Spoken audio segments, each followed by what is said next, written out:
Hey everyone, I'm Scott Stokely, and this is a Blue Power update.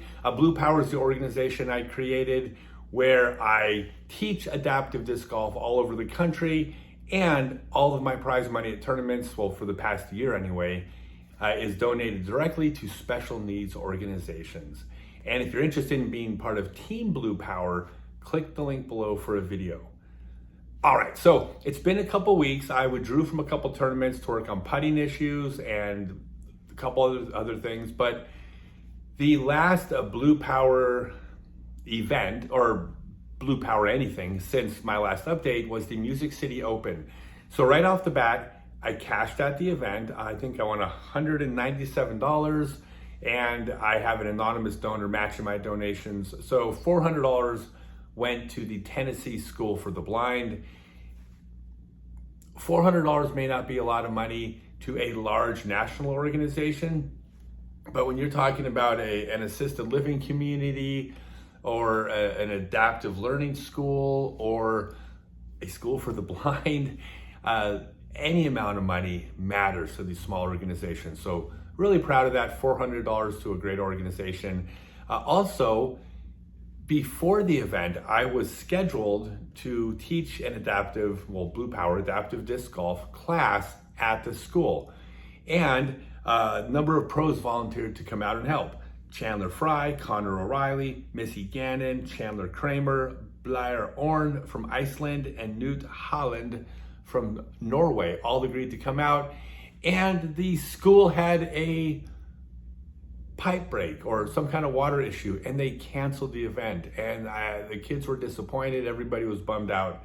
I was probably the most disappointed because I have so much fun, but everyone was looking forward to it, so it was a bummer. Well, when I decided to right after the tournament to not play Bowling Green, I decided to stick around for a couple days around Nashville, and I rescheduled a class in Nashville. And in this case, I got some of the local club members to come out and volunteer. Will McCaskill, Jennifer Castro, Justin Morris, Stephanie Finicum, and Neil Finicum all came out and volunteered. Thank you all so much. But a funny story, I got a call the morning of the rescheduled event and was told they had to cancel a second time, and they were so bummed. I don't know if the director was crying, but he was so disappointed. He sounded like he was crying. Like, the people that work in these organizations love these kids. No one's getting rich doing this stuff. It's a labor of love from everyone at that school and schools like this. He was really disappointed, but there was a lightning storm scheduled, and it would have been dangerous to be outside. So I said, "Do you have an indoor facility?" And he said, "Well, we have a gym, but it's pretty small." And I said, "Like, how small?" He says, "Well, you definitely can't throw in there." I said, "Well, is it big enough to at least putt?" And he goes, "Yeah, you could putt in there, just you can't throw," which I understand. I mean, if you throw in a small gym, things are going to get broken and, damaged, and people are going to get hit. So obviously he, wasn't okay with us throwing in there, but he said we could do a putting clinic. Cool. We came out. And once we got there and I started the class, I kind of made the announcement, "Hey, I got good news, everybody. The director gave us permission to throw." And everybody got excited and cheered. And the director kind of looked at me like I wasn't aware that I gave permission for this.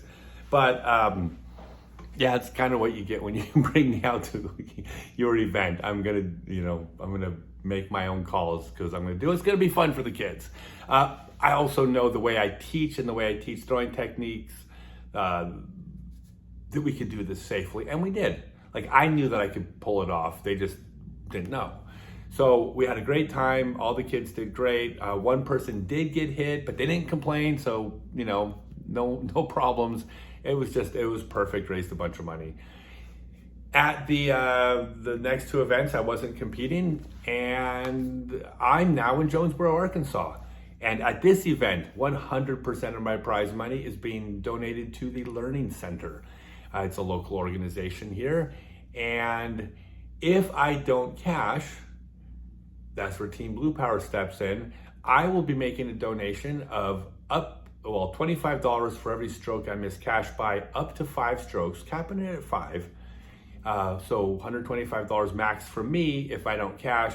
And if you're part of Team Blue Power, you're agreeing to donate $1 per stroke that I miss cash by, with a cap at 5. I mean, this is nothing, people.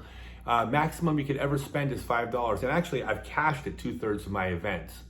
So actually, if you want it to be part of Team Blue Power, it's costing you exactly $1.67 per event I'm competing in to be part of this really cool thing. The money doesn't go to me. I mean, everything goes straight to the organization. There's a link down below, and click. I hope you all get become a part of this, because we're changing the world with disc golf. Everyone, love it. Love you guys. Thank you, everyone.